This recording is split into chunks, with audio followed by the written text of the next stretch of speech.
शिक्षक, पालक आणि विद्यार्थी यांच्यावर अवलंबून असतो। शिक्षक आहेत आपल्याकडे, पालकही गुणवंत आहेत।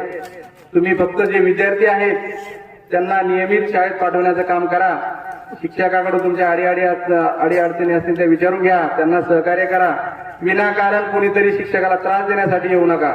जसे तुम्ही आजपर्यंत मला कधी त्रास द्यायला आले नाही। साबळे सर असतील, कटारे सर असतील, मॅडम असतील, सगळ्या दोन्ही मॅडम, कधीही त्यांना त्रास देण्यासाठी किंवा उगाच आज दुसरं काही काम नाही। मागे बऱ्याच वेळेस व्हायचं सुरुवातीला की सगळ्या गावातून एखादा व्यक्ती केलेला असला, नाव नाही घेतली, तर सगळीकडे मार खाऊन झाला की शाळेत यायचा, कारण ही जागा रिकामी दिसायची।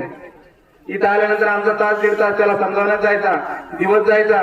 कधी कधी दिवस इथं माणूस बसून गेला, पण आम्ही कधीही त्याला उलट भाषेने किंवा असं आरेरावीने बोललो नाही। दुसऱ्या दिवशी तोच माणूस भेटलेला घरात पडायचा, सर माझा देव माणूस आहे तुम्ही, मी एवढं बोललो तुम्हाला, पण तुम्ही मला एक उलटून शब्द सुद्धा नाही बोलला। तो माणूस त्याच्यानंतर आयुष्यात परत कधी जाऊन तुम्ही शाळेत येत नसायचा। सर ही गोष्ट होती। आपण प्रामाणिकपणे राहा, समोरच्याला समजून घ्या। गावकरी खूप चांगले आहेत, आयुष्यभर प्रेम पुरेल एवढा तुम्ही प्रेम जिव्हाळा मला या ठिकाणी दिलेला आहे।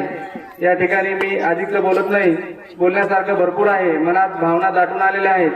पण तुमचं प्रेम हे मी सुद्धा तुमचा मुलगा म्हणून या ठिकाणी कायमस्वरूपी माझ्या मनामध्ये साठवून ठेवीन, कारण मला पुढच्या शाळेत सुद्धा खूप आव्हानं आहेत। मला तिथं सुद्धा बऱ्याच गोष्टी करणं गरजेचं आहे, कारण तिथले विद्यार्थी सुद्धा, मी मागे एकदा जाता म्हटलं होतं, इथलं झालं आता, इथली गाडी रुळावर आली, तर आता दुसरी शाळा पुन्हा माझी वाट पाहत आहे।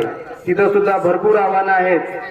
ती शाळा सुद्धा तालुक्यात सरांना माहिती आहे, बऱ्याच जणांनी कोणी टाकलीच नव्हती अडीअडचणीमुळे, तर ती पुन्हा माझ्या नशिबात आलेली आहे। कदाचित देवाला माहिती आहे की हात माणूस अशी तिथं गरज आहे, हा गेला तर तिथं काय